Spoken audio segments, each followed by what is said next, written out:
In 2013, two kids named Timothy Brooks and Neil Scott had dreams of becoming drug kingpins. They both had recently graduated from Haverford High School, a prestigious $35,000 a year private school located in the suburbs of Philadelphia, with alums including Olympic athletes, award-winning actors, and more. It was one of the finest academic institutions in the country, and these two guys wanted to control every single drug being sold there. Through strategic planning, greed, and threats, the duo grew their operation from a small-time hustle into a full-blown drug ring, recruiting numerous high schoolers and college students to push their product. But their efforts didn't end at Haverford. They set their sights on dominating the entire Philadelphia suburban drug market, targeting numerous local high schools and colleges in the process. But as their ambitions grew, so did the risks that eventually spiraled into one of the most shocking drug busts in private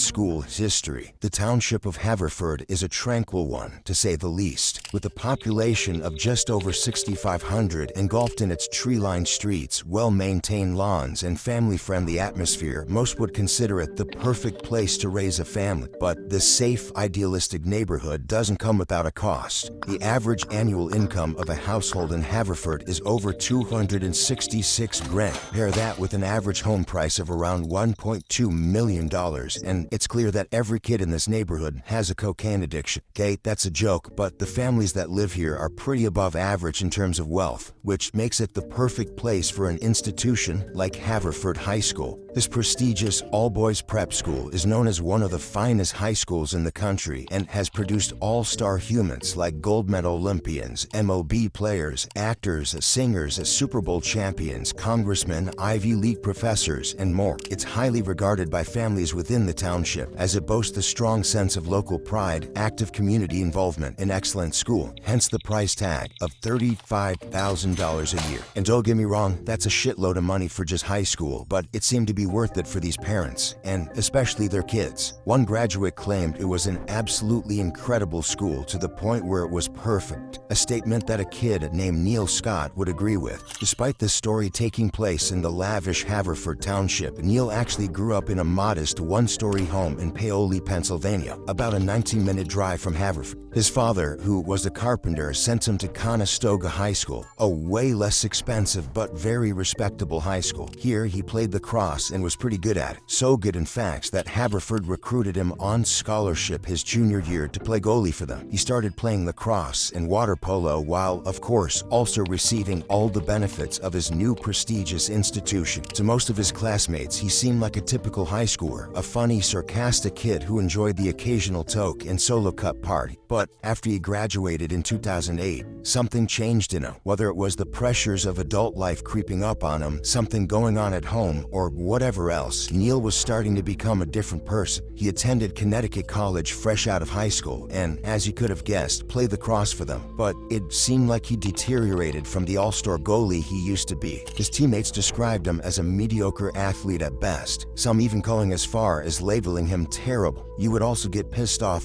abnormally often. I remember him getting heated, like if you fucked with them or whatever, you would kind of snap. Neil stopped playing lacrosse after a single season and quickly engulfed himself in the typical college life of partying, smoking copious amounts of weed, and making fake IDs. Okay, you probably didn't make fake IDs in college, but if you did, thank you for your service. But Neil making fake IDs got him kicked out of school after just 3 semesters of attending, and he was left with nothing to do. With no concrete plan in mind, he moved to San Diego and stayed in a bungalow on a beach to flee the drugs and trouble back home. Smart move to California when you're trying to get away from drugs. But thankfully, one of his old Haverford lacrosse coaches was able to get him a coaching job at the LAX West lacrosse program. He worked there for a little bit while also holding a job at a medical marijuana dispensary. So much for staying away from drugs, before moving to another coaching position, this time at a youth program. But like his college career, that didn't last long either. Only 2 months into the position, he cursed at a 10-year-old child, revealing his anger issues had stayed with him from college.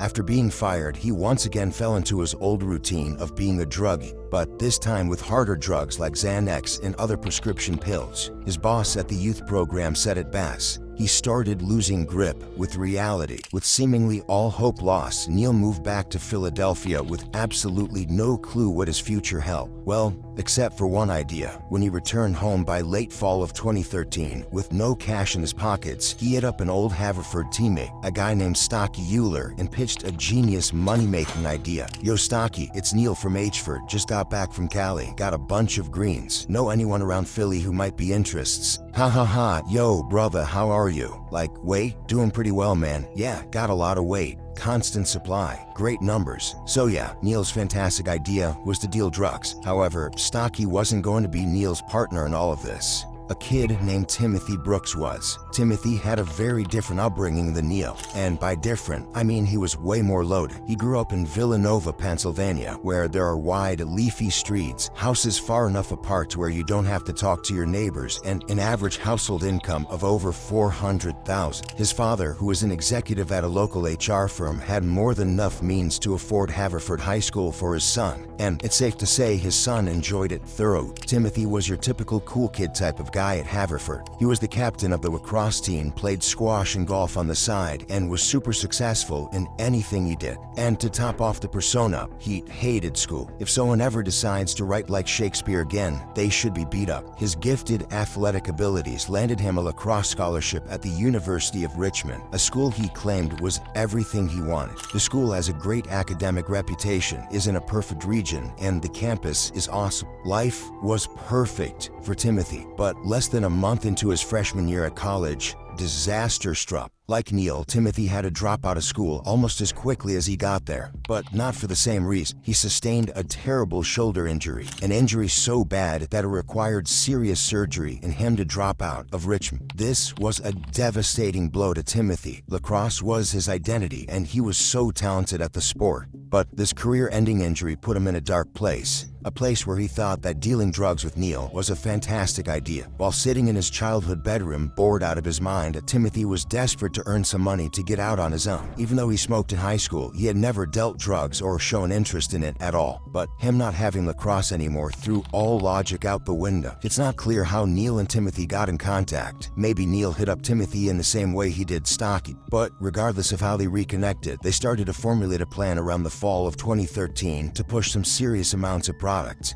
And I mean it when I say serious. Neil and Timothy weren't going to be the stereotypical college dropouts who slung dime bags to 16-year-olds. No, they wanted to control the entire drug market within the Philadelphia suburbs, including all high schools and colleges. Timothy texted Scott, "Every nug on the main line is about to come from you and me. We will crush it. Once you go tax-free, it's hard to go back." The main line that Timothy was talking about was the Philadelphia Main Line, a collection of 17 wealthy towns just west of Philadelphia that included Haverford and Villanova. Timothy named their newfound operation the Main Line Takeover Project, solidifying their ambition of becoming drug kingpins for the wealthy. But to have an operation this big, you need to have some sort of concrete plan. The duo knew this and started to plan out what the operation would look like, starting with defining their home base. They landed on using Neil's apartment, a cramped one-bedroom place on the second floor of a flimsy-looking rental house less than 900 feet from Haverford. It seemed like an okay spot, especially considering no one would ever go near it because it was, quote, covered in like 500 dog turds, according to his neighbors. This is where pounds of weed from California would be shipped. Thanks to Neil's connections, which he made from working in the dispensary, the duo would take this weed and repackage it for distribution while also dealing within the apartment, which was probably pretty clutch for Haverford students. I mean, they could literally stroll out of 7th period and be less than 3 football fields away from snagging some butt. But okay, the base of operations was set in stone. But how are they going to take over the main line's drug supply? It's not like they had any connections to the drug dealing world. So what would they do? Well, they utilized the only connections they have left: the Haverford lacrosse team. You see, the elite school's lacrosse program was a tight-knit group. The powerhouse team thought of themselves as elite and had their own culture, a culture that was bound together by recreational drug use. A Haverford grad said if you took one sport and said which one parties the most, it's the lacrosse guys. And the duo planned on fully utilizing that aspect of their bond to get their old teammates to deal drugs for them. Timothy and Neil's plan had them jittering with excitement. I mean, they both had similar stories: a great high school life, a dark turn post-graduation, and now a need for a sense of accomplishment. They had the motivation to accomplish something, but after they lost what they loved doing, they didn't know what that something could be.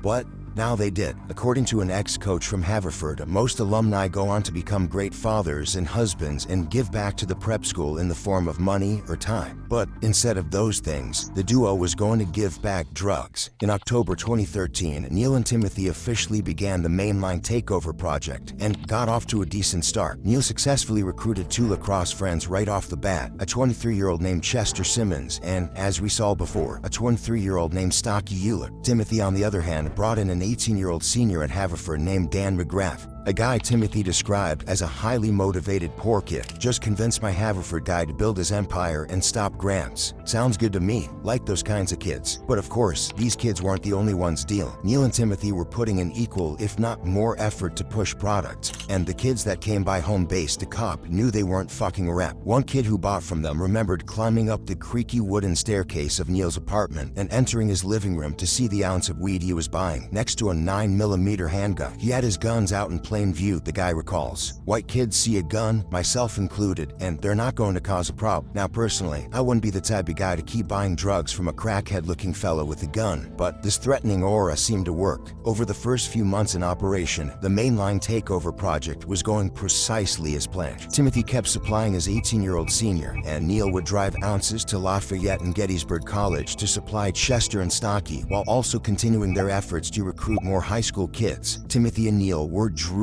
at the opportunity on their hands, and they were already dreaming bigger. I don't know what you make in a week, but I want to make $2,000 if I do this. And there are still a lot of holes to fill because I have to grow my business. I'll be straight with you on how I flip it, and we can work out the numbers. I'll help you with whatever I can. 2,000 is definitely feasible. Like I said, I'm trying to start a business, and I'm learning how to run this one well. Just have to find the right people, and don't rush it. Everything has a way of falling into line. Yeah, the question is, can I find the right guy that can run that operation? And it turns out they found a ton more people that could do it. Timothy and Neil were getting really good at recruiting more people into their operation and expanding their network of sub-dealers. Timothy took a more good cop approach, offering to help dealers wherever they needed it while being ultra professional with his interactions. And by professional, I mean like legit business professional. He would visit various high schools in the Main Line, such as Lower Merion, Radnor, and Harriton, and woo high schoolers while wearing a full-blown suit and playing up the bling aspect of this trait. While showing these kids the large amounts of pot he had, you would convince them to join the operation by offering drugs on credit and being very relaxed with this enforcement. My Main Line Takeover Project is coming together fast, and I'm telling all of my guys I never want their schools to be dry, cause I always got pissed as shit when I couldn't find butt. This last week made me realize how much I love money. Yes, he would keep in close contact with his guys and make sure there was never a drought of drugs within his high schools, but he never issued any threats.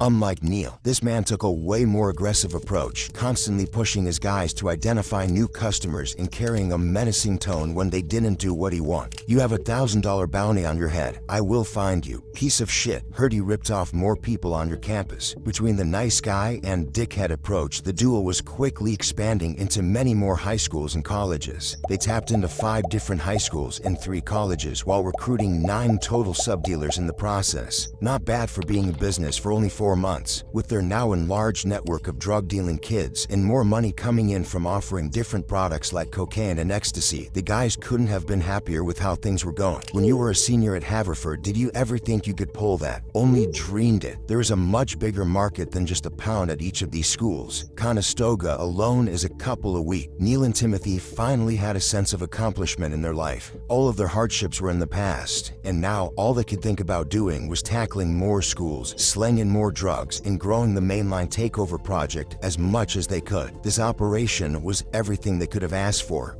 But in the blink of an eye, it all came crumbling down. It turns out that while the duo was actively growing their operation, the Montgomery County's narcotics enforcement team was actively building a case against them. In January 2014, less than 2 months after the genesis of the Main Line Takeover Project, the NET was hot on their trail, piecing together their operation from the ground up. And it wasn't a hard one to piece together at all. You see, Timothy and Neil might have had a great education in the traditional sense, but they didn't grow up as drug dealers. Simply put, they had absolutely no fucking clue how to run a drug operation. Sure, they were recruiting sub-dealers fast and moving weight quickly, but they didn't think about protecting themselves at all. All of their sub-dealers used their personal cell phones to communicate. phones that were easy to track down by the NET after they received some anonymous tips. The team was able to pinpoint 4 of the duo sub-dealers and set up controlled drug buys to capture them. The first was a 17-year-old nicknamed MGM, who was known for flexing a shoe collection and posting about his drug dealing on Instagram. How dumb can you get? When MGM's controlled buy took place, he tried to save grace by launching his jars of weed out of his childhood bedroom. But the jars literally landed in the arms of a detective, and he was arrested shortly after. The remaining 3 dealers were successfully caught too, and according to police, all of them admitted to dealing, sending incriminatory text messages, and would later snitch on Neil and Timothy. The NET now had more than enough information to confront the duo. Timothy was up first, and was shell-shocked when detectives knocked on his childhood home and arrested him on February 28, 2014. Luckily for him, he didn't really have much on him, just a pound of kush and $800. But Neil's bust was a different story. The detective seized about 8 pounds of marijuana, 23 grams of cocaine, 11 grams of ecstasy, 3 grams of hash oil, and $11,000 in cash from Neil, along with 3 books about massively successful drug rings, books that I would assume he never touched. After the dust had settled from their arrest, the NET finally had time to go through both the guys' cell phones, collecting a treasure trove of incriminating information from their text messages. They found communications about everything, from texts about meeting up with dealers, how much they were going to pay, all the different kinds of drugs they sold, and much more. Their cell phones revealed the entire scope of their business. And when April 21st, 2014 rolled around, it was finally time for them to face the music. On that spring afternoon, Timothy was the first to arrive at the courthouse in Ardmore, a mile east of Haverford High School. His partner showed up shortly after, looking much more pissed off. "Get the fuck out of my face. Fuck you." Timothy, Neil, and 9 suspected sub-dealers, along with 2 juveniles, stood in front of the judge on counts much more severe than dealing pot. They were charged with manufacturing and delivering controlled substances, criminal conspiracy, and dealing in a corrupt organization, among other drug-related charges. And the community of Haverford was dumbfounded. The duo's parents were in no rush to talk to anyone, with both families slamming their front doors in the face of reporters as a clear sign. Some people in their lives, however, were more open to speak. "It's crushing to me. These guys are not too far removed from the program. I feel bad for their families. It's a sad day. It's the ultimate backstab. We couldn't have done more for this kid, and it was thrown back in our face." Buried at the core of this scandal, the Haverford school tried to remain quiet. They instructed staff to stay silent and would postpone interviews the left, right, and center to avoid speaking up about the situation. But it seemed like they were saving their statement for the graduating class of 2014. I'll briefly just touch on the subject that's been the subject of more media than I can ever imagine. And I'll declare from this stage and from any pulpit that I can get that the Haverford School will not be defined by the bad decisions of a few people. We as a community, all the faculty, all the parents, all the students, will not let that happen. We will fight to continue to earn our well-deserved outstanding reputation as an extraordinary school with remarkable boys. The scandal that rocked Haverford wasn't just about drugs. It was about the stunning contrast between the privilege and promise of the duo and the choices they made. As one of Timothy's friends told the Washington Post, "This is a huge story because of the prestige of the schools involved. It's the uniqueness of the perpetrators. You see, these weren't kids who just grew up on the streets with nothing to lose. These were kids from affluent families in affluent neighborhoods who were given access to one of the best educations in the country, and that's what makes the story so interesting." Neil and Timothy had every advantage in life: supportive families, access to elite schooling, a head start most people would dream of. And yet, they threw it all away. Instead of leveraging their education to follow traditional paths to success, they chose to take a detour into drug dealing, believing they could build a Pablo Escobar-level drug ring. But it wasn't their ambition that led to their downfall. It was their profound miscalculation, thinking that they could blend their privileged upbringing with the reckless world of drug dealing, without realizing they were wholly unprepared for what they were getting into. And the repercussions of their actions spoke to that. A little while later, in October of the same year, Timothy and Neil pled guilty to all of their charges, and their final court appearance later that month would be the day they finally got sentenced. But it ended up not being so bad for one of them. That day was a lot different than their initial appearance in April. While the scandal was still piping hot back then, it had cooled down a lot at this point, with barely any reporters covering the sentencing. What seemed to have taken their place was family. Timothy's family, to be exact, who were all there in support. And it wasn't just his father, mother, and brother. It was everyone in his life. His therapist, his boss, his Alcoholics Anonymous sponsor, around 50 people came out to support and speak on behalf of the 19-year-old defendant. And their touching stories really resonated with the judge. Timothy was given a very light sentence for his crimes, only 9 to 23 months in county jail and 5 years probation. Unlike Neil, who had nowhere near the same support and received 5 to 15 years in state prison. And better yet, Timothy finally didn't take his lucky situation for granted. While being in jail for 7.5 months, surrounded by more drug use than ever, he got completely sober by sticking with healthy habits like working, exercising, writing letters, and maintaining contact with his extensive support system, an impressive feat considering he had been drinking and doing drugs since he was 14. Upon his release, he was accepted into a new college, a school called Cabrini, where he made the lacrosse team and even won a D3 national championship. After graduating in 2019, he founded Synergy Houses, 2 sober living homes for men, and regularly speaks about his story of dealing drugs and his path to sobriety to this day. Neil, on the other hand, is likely still serving his lengthy prison sentence, as there's been no info publicly released suggesting otherwise.